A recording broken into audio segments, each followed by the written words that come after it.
नमस्कार दोस्तों, आज के इस वीडियो में हम लोग बात करेंगे बुधवार की व्रत कथा की। यह गणेश जी का व्रत कथा है। अब हम लोग इसे प्रारंभ करते हैं। श्री गणेशाय नमः। प्राचीन काल में समतापुर नाम का एक नगर था। उस नगर में मधुसूदन नाम का एक व्यक्ति निवास करता था। मधुसूदन जब विवाह योग्य हुआ तो उसके माता पिता ने उसका विवाह पास ही के एक छोटे से नगर बलरामपुर की युवती संगीता से कर दिया। संगीता का परिवार काफ़ी धार्मिक और सात्विक भाव से जीवन जीता था, इसलिए संगीता और मधुसूदन का विवाह पूर्ण रीति रिवाज और रस्मों से संपन्न हुआ। विवाह उपरांत संगीता और मधुसूदन सुखपूर्वक दाम्पत्य जीवन जीने लगे। विवाह होने के बाद कभी अपने ससुराल कभी पीहर, इस तरह संगीता का जीवन सुखपूर्वक व्यतीत होने लगा। एक बार संगीता अपने पीहर बलरामपुर गई हुई थी तो मधुसूदन उसे लेने अपने ससुराल पहुंचा। ससुराल में मधुसूदन की खूब आवभगत हुई और आदर सम्मान मिला।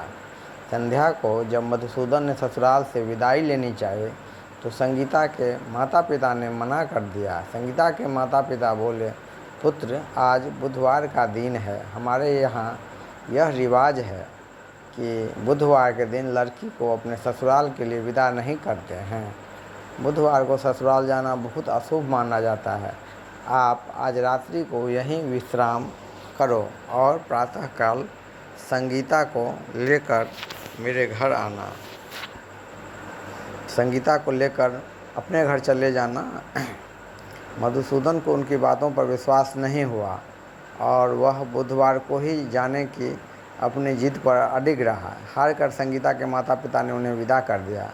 मधुसूदन और संगीता अभी कुछ दूर ही निकले थे कि घने वन में उनकी बैलगाड़ी का पहिया निकल गया।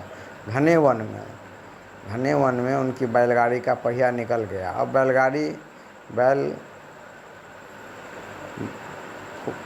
बैलगाड़ी को बैल खींच नहीं पाए और दोनों पैदल ही समतापुर की तरफ निकल पड़े। कुछ दूर चलने के उपरांत संगीता को थकान होने लगी और तीव्र प्यास लग गई। दोनों एक पेड़ के नीचे विश्राम करने का निश्चय किया और मधुसूदन संगीता के लिए जल लाने वन में निकल गया।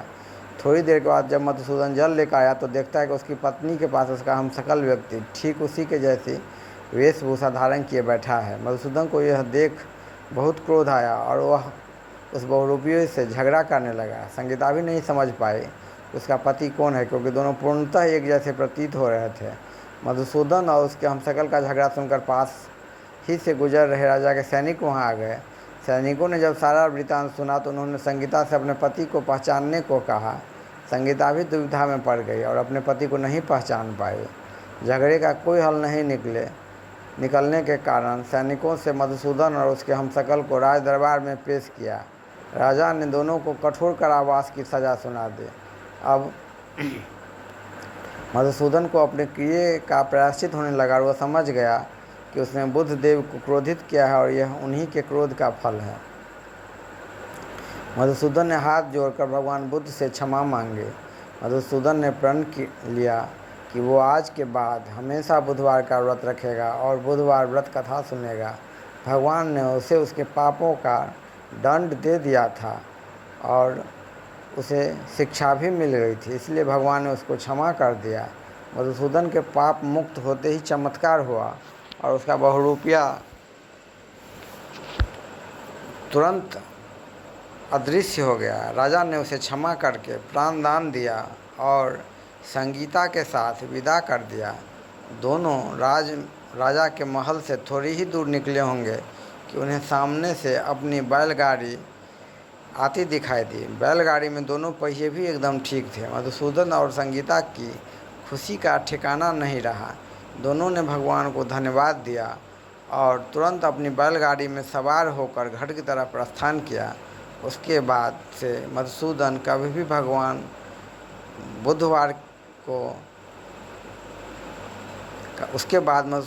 भी बुधवार को संगीता को नहीं लाया और दोनों सुखपूर्वक अपना दाम्पत्य जीवन यापन करने लगे। बुधवार का व्रत निरंतर करने के कारण भगवान बुद्ध और गणेश जी की कृपा हमेशा उन पर बनी रही।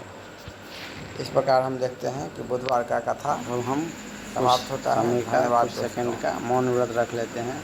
जय हो।